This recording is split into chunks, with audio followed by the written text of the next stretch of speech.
माझ्या इंजुरीच्या नंतरनं आपलं पंढरपुरात किंवा आपल्या भागात हा पहिला आखाडा आहे, पहिला मैदान आहे की मी तो खेळतोय. आपल्या सर्वांच्या आशीर्वादानं मला इथे खेळण्याचा मौका मिळाला आणि मी सर्वांचा आभारी आहे की मला इथं बोलवून जे मान सन्मान दिला आणि मान सन्मान देऊन आपल्या गावात खेळण्याचा मला परत एकदा मौका दिला. त्याच्यामुळे सगळ्यांचा आभारी आहे.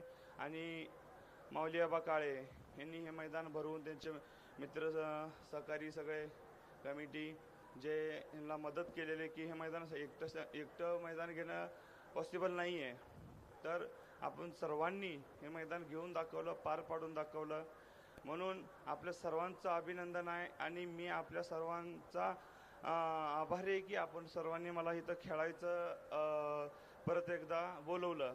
आणि दुसरी अजून एक गोष्ट की इंजुरीच्या नंतरनं माझ्या चांगल्या कुस्त्या किंवा मी खेळायचो थोडासा 1 वर्ष जरा स्टॉप होतो आणि एका वर्षानंतरनं परत हा दिवस आला की मी अजून सगळ्यांना ते दाखवून देऊ शकतो की आपण जे पहिला सिकंदर शेख होता तसा सिकंदर शेख आता उभारलाय. इंजुरीच्या नंतरनं मी आत्ता उठून सगळ्यांच्या छाताडावर बसायला अजून उभा राहिलोय, सगळ्यांच्या छाताडावर बसायला अजून उभा राहिलोय. पंजाब हरियाणा आपल्यावर वर्चस्व कधीच करू शकत नाही आणि जोपर्यंत मी कुस्ती करतोय, मी मैदानात आहे, ह्या लाल मातीत मी जोपर्यंत पाय ठेवतोय तोपर्यंत तर वर्चस्व होऊ देणार नाही.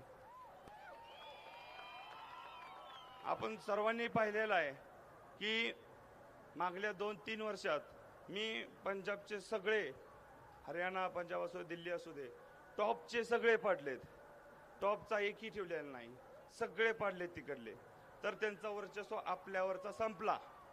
तर जोपर्यंत मी 5 वर्ष खेळतो, 7 वर्ष खेळू दे कुस्ती, ह्या मैदानात लाल मातीत आहे. लाल मातीच्या कृपेने, ह्या लाल मातीच्या आशीर्वादाने आणि आपल्या सर्वांच्या आशीर्वादाने ह्या महाराष्ट्रावर आपल्यावर पंजाब हरियाणा आणि दिल्ली यांचं वर्चस्व कधीच होऊ देणार नाही. आणि आपलं सगळ्यात महत्त्वाचं म्हणजे की